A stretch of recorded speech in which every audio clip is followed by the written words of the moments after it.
Peace and power. We are reading As a Man Thinketh by James Allen, and we are on chapter.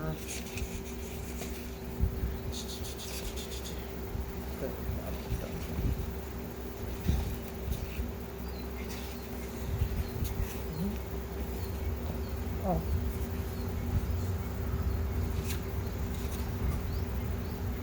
We on chapter 1, finally. This is being uploaded to my YouTube, and so can't really save my videos on Instagram. They are censoring big time, and I don't have the fight in me. I would just want to be where I want to be and where I'm received, Thought and Character, As a Man Thinketh by James Allen. The aphorism, as a man thinketh in his heart, so is he, not only embraces the whole of a man's being, but is so comprehensive as to reach out to every condition and circumstance of his life. A man is literally what he thinks, his character being the complete sum of all his thoughts. As the plant springs from and could not be without the seed, so every man, as the plant springs from and could not be without the seed, so every act of a man springs from the hidden seeds of thought and could not have appeared without them.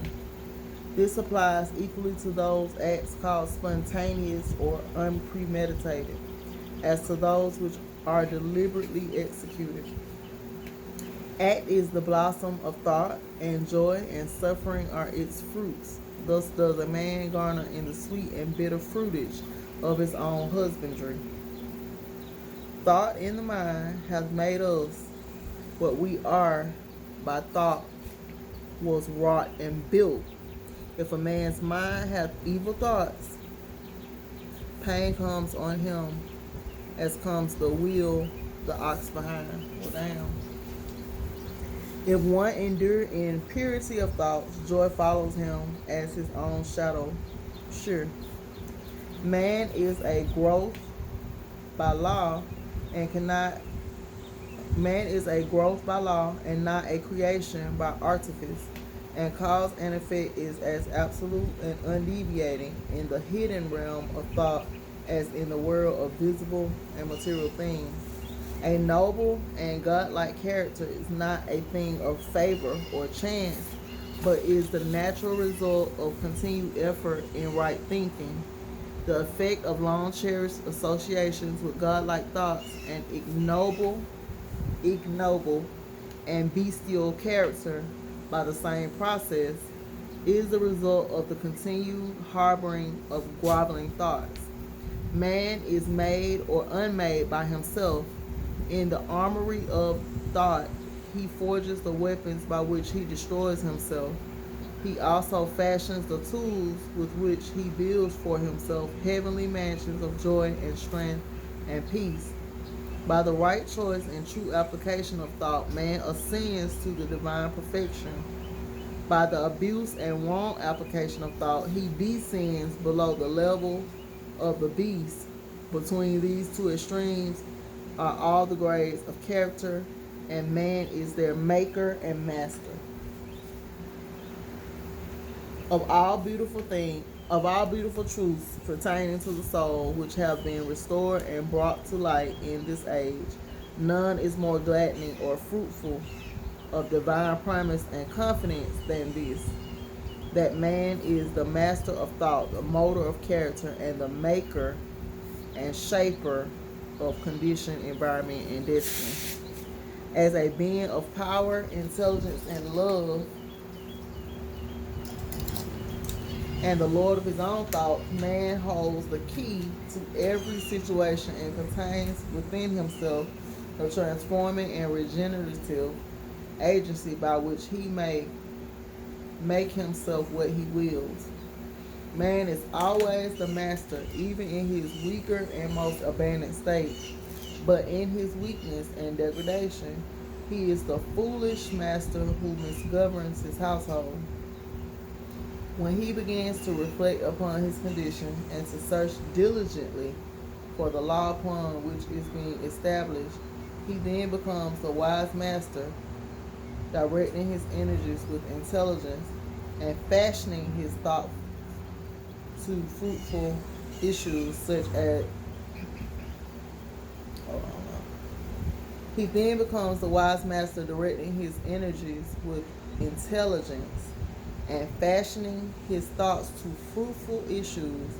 Such is the conscious master, and man can only thus become by discovering within himself the laws of thought, which discovery is totally a matter of application, self-analysis, and experience.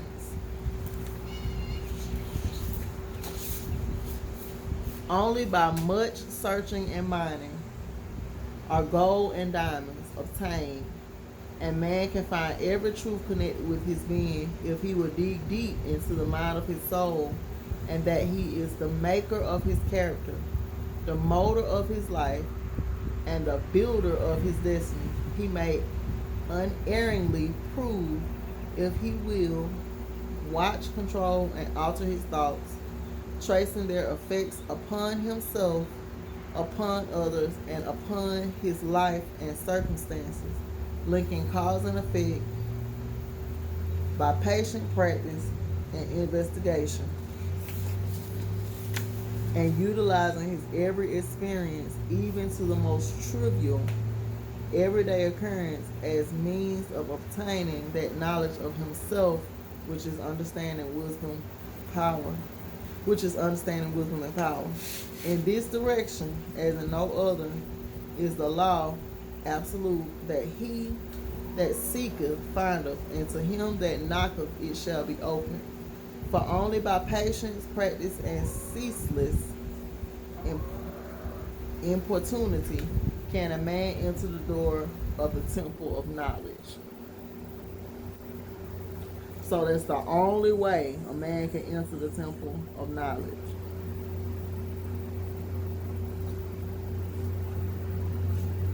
It has to be very important to the man.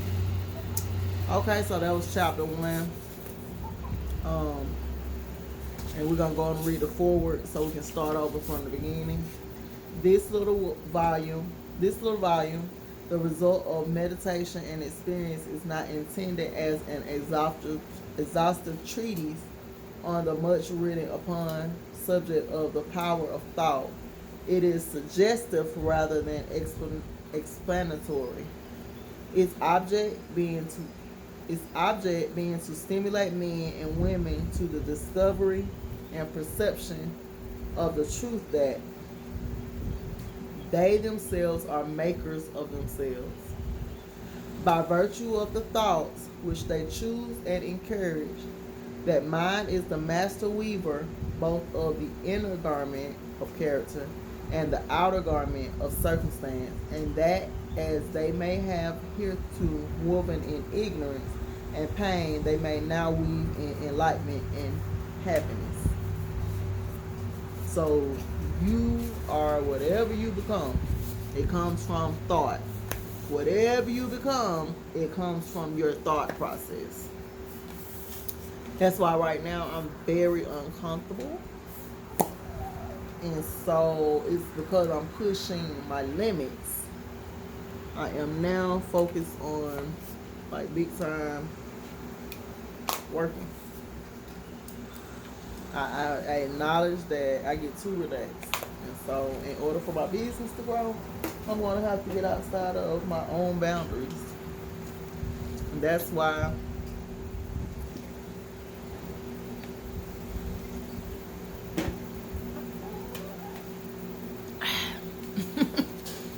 gotta get some water. But no, that's why I'm working out. I'm gardening. I even got a swing to meditate. Just lay in the swing, don't think about nothing. Change has to come.